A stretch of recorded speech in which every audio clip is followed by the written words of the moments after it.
First of all, I'm super happy that we had a successful 2024. We achieved all targets and obviously partly overachieved our own KPIs, which we set ourselves.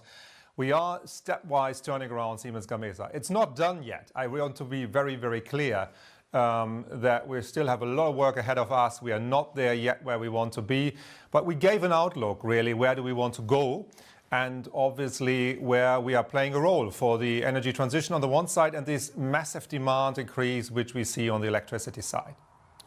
Where do you have the greatest concerns for that recovery story? Is it in the internal execution of your own recovery, or actually is it in the broader thematic? And let us be brutally honest, Christian, at a Baku where there are dozens of world leaders not attending, including from some of the biggest nations and the biggest emitters in the world, is the energy transition losing steam? Well, first of all, I mean, what you see in our order book and in our successes in 2024, we are benefiting from this massive increase in electricity demand. And this is obviously coming from the combination, what we have in our portfolio, really from electricity grids technologies over to very efficient fossil technologies and really down to renewables and new type of technology. So we have a very broad portfolio at the end. For us, the key question is electricity demand growing? And absolutely, we are in an era of electricity growth. What is an issue, and I would absolutely agree, the things we have in our own hands, like turning around the company, doing our factories better, doing our work processes better, this we can manage. Obviously, we are dependent on an international trade. That is not a question like a lot of international companies.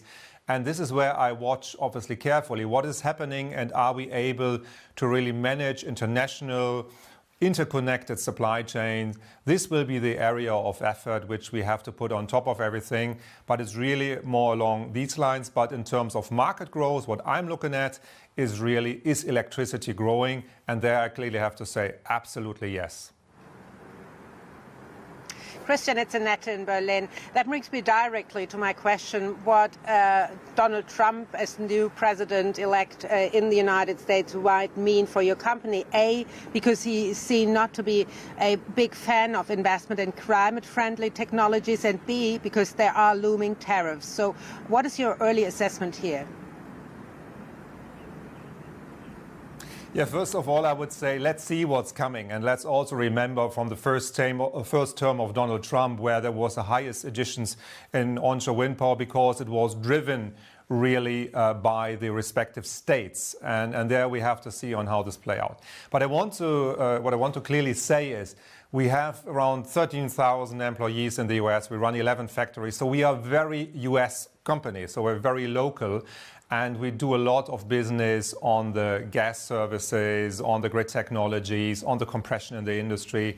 So there's a lot more than the renewable side. What is happening then afterwards on, for example, elements like offshore wind, which was in discussion, is to be seen. But also, let's be clear, these are projects which potentially would come end of the decade, which you influence now, because there are certain projects under execution, which I do not expect to be impacted.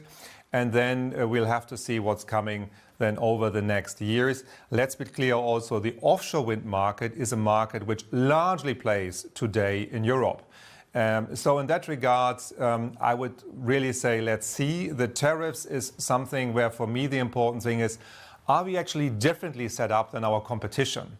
And this is where I say, this is why it's so important, and you have seen it last year, that we also invest into factories in the US. We are creating jobs at the moment in the US. We are really providing with the power transformers supply to the American market, which today has to be imported.